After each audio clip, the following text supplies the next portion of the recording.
dünyadakı proseslər o istiqamətdə gedir ki, hər bir ölkə ilk növbədə öz hərbi potensialını gücləndirməlidir, təhlükəsizliyini gücləndirməlidir. Və hətta yeni il bayramı ilə əlaqədar Azərbaycan xalqına təbrikimdə də demişdim, bugünkü dünya belədir. Kim güclüdür, o da haqlıdır. Və mənim sözlərim indi demək olar ki, həftəlik formatda bu və ya digər bölgələrdə təsdiqlənir.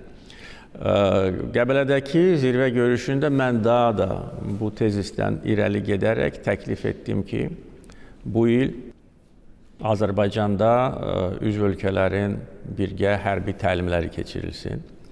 Hesab edirəm ki, buna da ehtiyac var. Biz iki tərəfli formatda üzv ölkələrlə hərbi təlimlər keçiririk. Təbii ki, ən çox Türkiyə ilə, amma digər ölkələrlə də. Ancaq birgə hərbi təlimlərin keçirilməsində həm böyük rəmzi məna ola bilər, eyni zamanda praktik nöqteyi nəzərdən buna ehtiyac var. Çünki yenə də deyirəm, mən bunu artıq bir neçə ildir ki,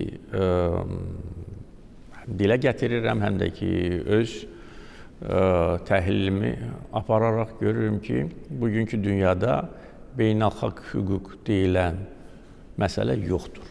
Bunu hər kəs gərək unutsun. Güc var, əməkdaşlıq var, müttəfiqlik var, qarşılıqlı dəstək var.